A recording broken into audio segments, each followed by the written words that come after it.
Welcome to Civics in a Year, the podcast that makes civic literacy fast, accessible, and surprisingly engaging. In just 10 minutes an episode, we'll tackle one of 250 essential questions about American democracy, how it works, why it matters, and what it means for you. Whether you're a student, a teacher, or just someone who wants to better understand your country and your rights, you're in the right place.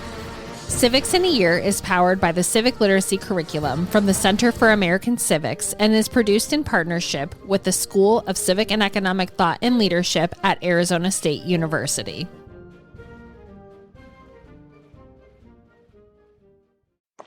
Hi, my name is Annie. I'm from Alabama and I'm a sophomore, and I want to know what were some of the colonists' key complaints against King George III and the Parliament?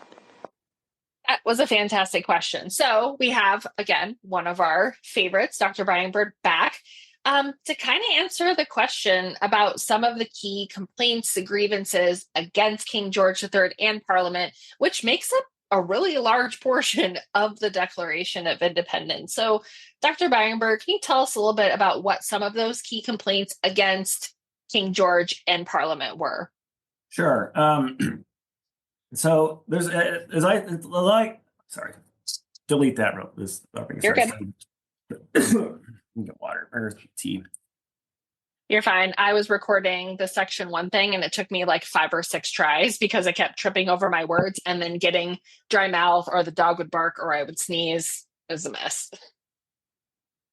So as you identified, I think quite rightly, and as I tell my students, the striking thing about the Declaration of Independence is, there's the very famous sort of opening with the philosophical discussions, when in the course of human events, but particularly that we hold these truths to be self-evident, the paragraph. But the bulk of the Declaration of Independence is actually, in some sense, almost a legal indictment. Count 1, count 2, count 3, all of the things that they are charging the British government with doing wrong. And I think it was really also apt to note that sort of in popular conception, it's come to be basically primarily blamed on King George. But if you look under the hood, and also in the earlier draft versions, Parliament is, if anything, an equal or greater participant. One of the things that I think is striking is that George III is not a sort of absolutist monarch in the sense of Louis XIV France. This doesn't mean that I'm saying like the American Revolution was a mistake, he was the good guy, etc. But King George very much viewed himself as a participant in the English political project and English political liberty. He was effectively the first British monarch to be sort of raised in England and sort of culturated in this. So he was not just sort of issuing arbitrary edicts, but working with Parliament in a lot of stuff. A patriot king is often what how he kind of conceived of himself as. And many of the most aggressive assertions of sovereignty weren't coming from King George, but they were in fact coming from Parliament. That one of the legacies of, and I'll talk more about this in one of the other sessions, but one of the legacies of English colonial or English history in the 17th and 18th centuries was the supremacy of Parliament in many ways over the monarch. So Parliament was effectively asserting its own sovereignty over the British Empire. And the earlier drafts of the Declaration of Independence were more explicit about blaming Parliament, and the earlier messages sent from the colonists back to Britain were almost always blaming Parliament primarily. They often took the tone of, King George, please save us from the wicked Parliament. Like, we are loyal to you in our understanding of the empire. Parliament is the one breaking stuff. So we'll talk more about that.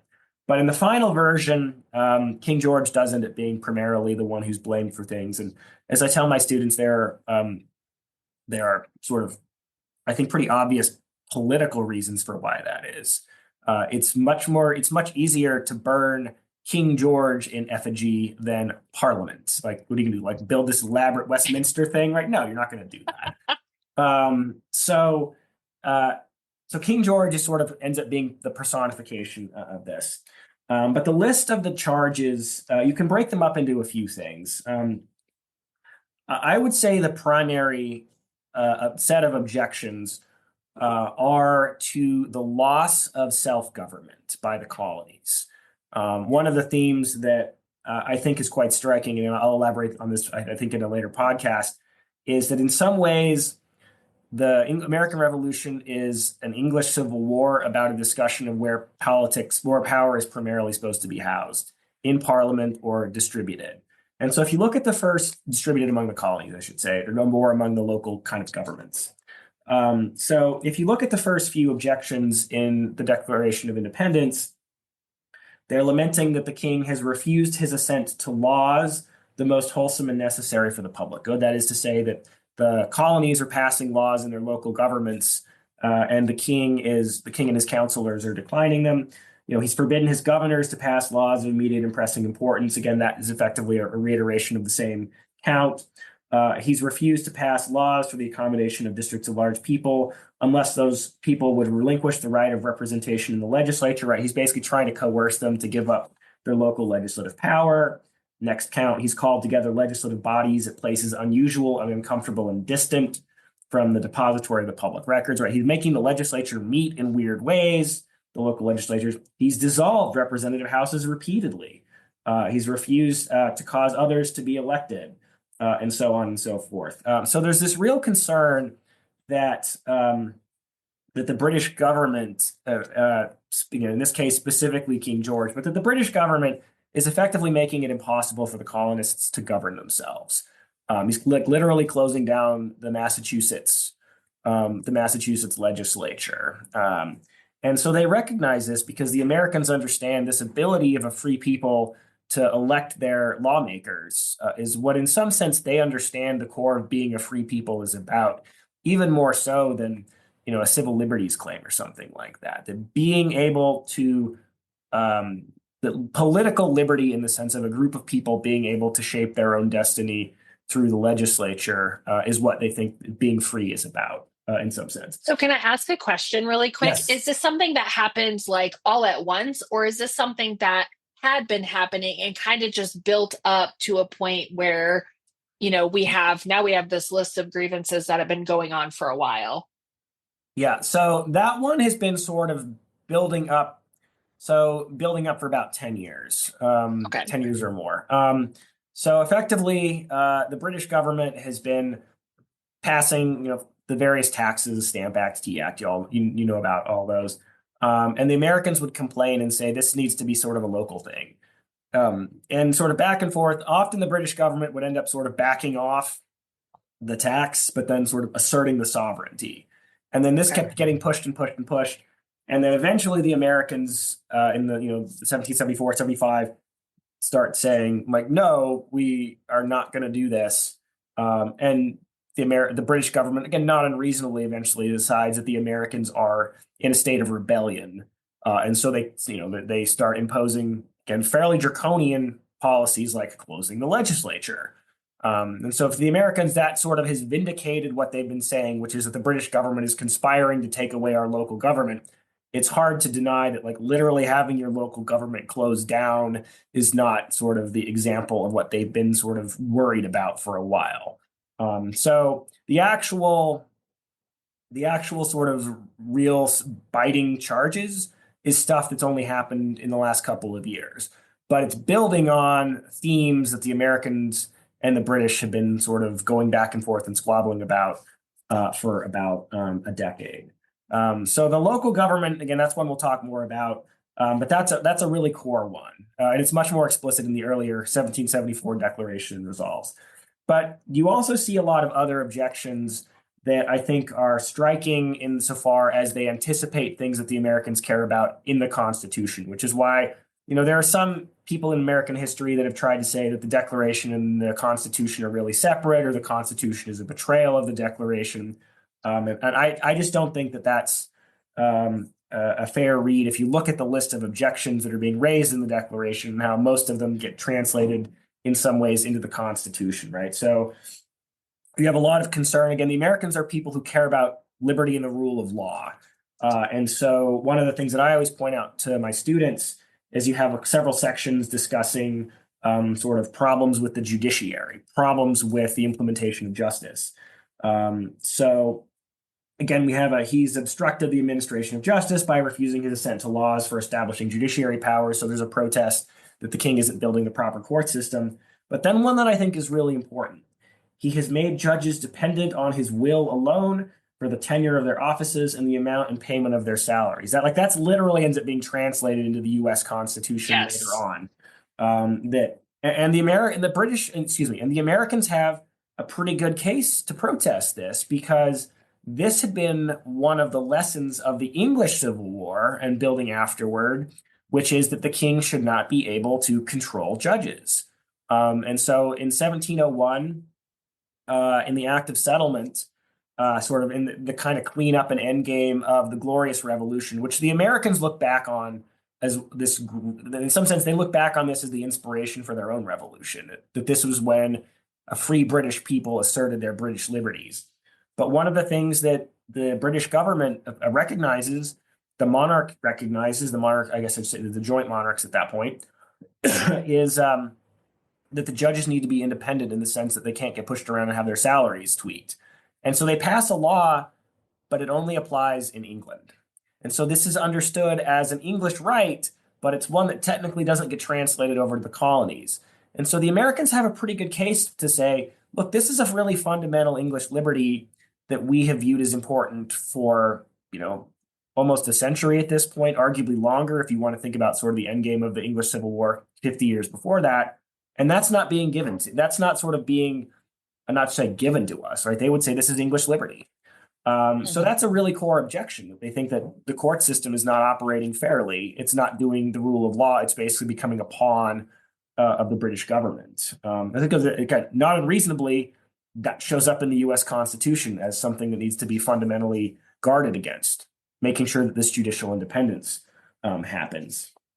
You see discussion. And it shows up in the Federalist Papers too. Yeah. Like a lot of what you're talking about, and again, there will be podcast episodes on that, but a lot of what you're talking about with the independent judiciary, it's in Federalist 70, right? A lot of these founders took what is in there and immediately we're talking about it and making sure. And I wanted to ask a quick question. We're talking about taking away of the local government. Is the importance of that, our parliament is an ocean away. It's not easy to get to. It's not easy to have these conversations as it would be to go down to your local government or to a local town hall. So the loss of that for colonists, would it be fair to say it almost feels like a loss of just government in general?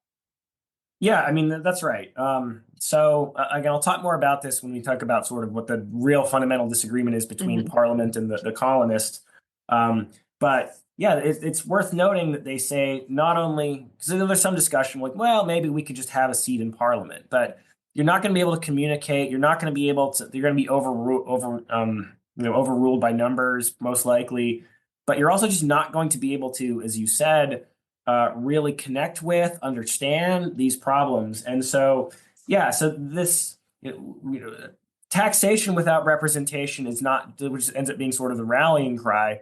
Representation isn't just going to be sort of token, we've got somebody here to complain about this in Westminster. The idea really is, and this shows up in lots of documents that of the time, that, as you said, I think quite nicely, they understand local government in a sense to be government itself, that you need to be basically able to understand the problems of your society, able to understand these, and able to sort of communicate with people who have similar sets of problems and circumstances. And so, they will often just describe it as self-government, but if you really have a sense of what their ideas are about, the self-government is inseparable from the local government for them, which is why to this day, the American constitutional order is so decentralized. Like that is a deep legacy that comes from the American Revolution itself. So that's absolutely right. And you see that continue to pop up again in some of the other objections. So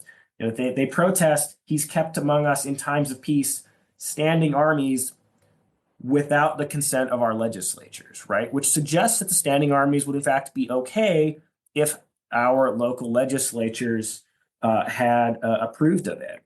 And they go on to say this, he's combined with others to subject us, others meaning sort of Parliament here, to subject us to a jurisdiction foreign to our Constitution, unacknowledged by our laws, giving his assent to their acts of pretended legislation. So again, protesting that basically Parliament is asserting authority here.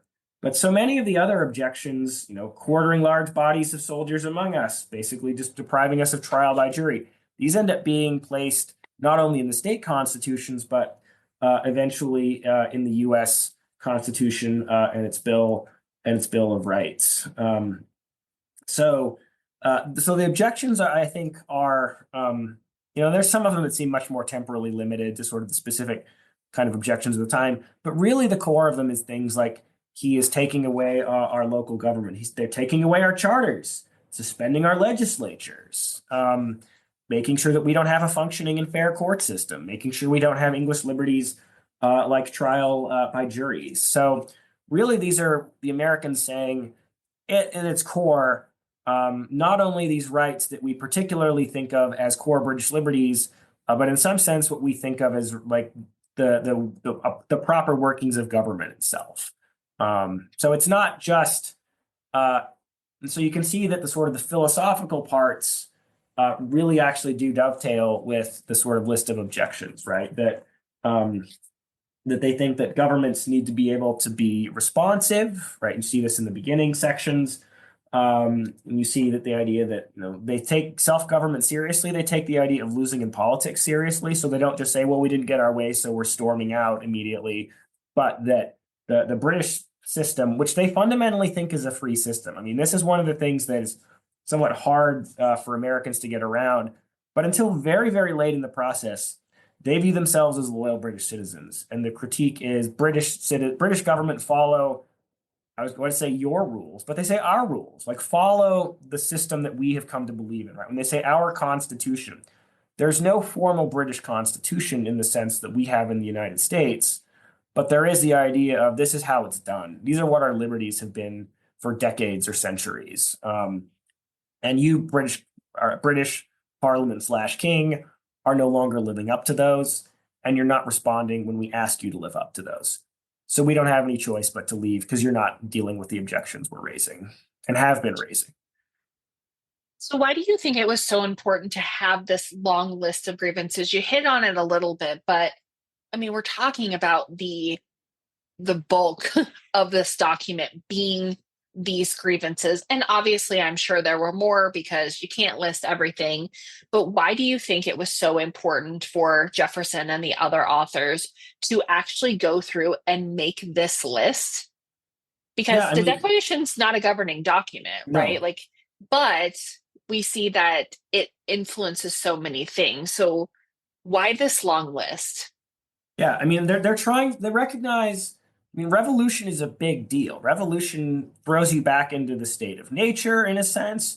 It destroys institutions that are important, like in terms of maintaining law and order, right? So revolution is dangerous and not something to be taken lightly. And so they're very explicit about that. And later on, this is where people have discussions about, well, what's the difference between the American Revolution and the French Revolution? Now, that's not to downplay the sets of problems with the French Revolution, but the Americans very much want to show that they are conservative states. It isn't right in the sense of left-right, but they want to say, in effect, we are the ones trying to protect what the system has been.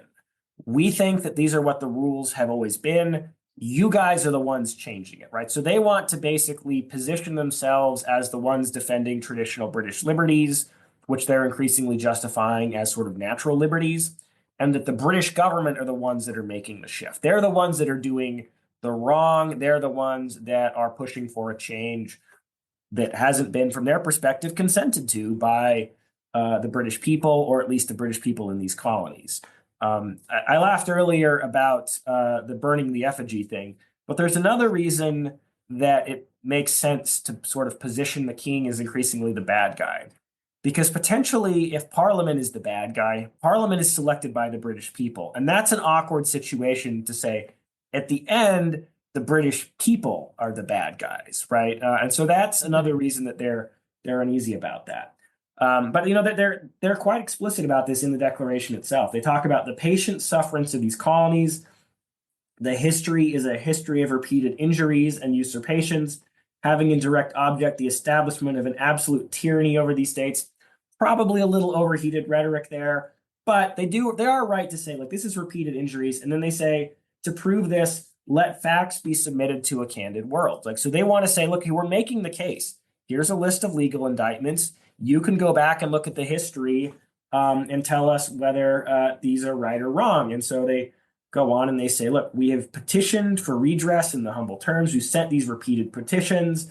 Our British brethren have been ignoring when they say we warn them from time to time of their attempts by their legislature to extend an unwarrantable jurisdiction over this. We cited our old charters that we did. We've appealed to their British liberties.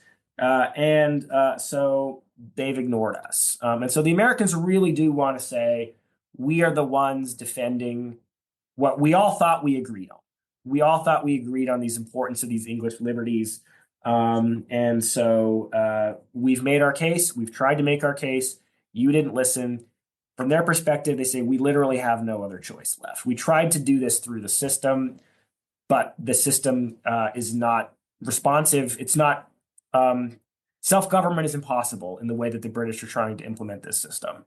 So they say at that point, we have to reluctantly implement revolution, not just because like, oh, well, we lost a vote, so we're out, right? So this is something we'll talk about this more in the Civil War sections, I assume, right? Lincoln wants to say this is a fundamental difference between the American Revolution, which he adores, and Confederate secession. He's like, look, you guys lost one election, and literally before I've even taken office, you're all saying, oh, game system's broken. I got to peace out. Like, what are you doing at that point?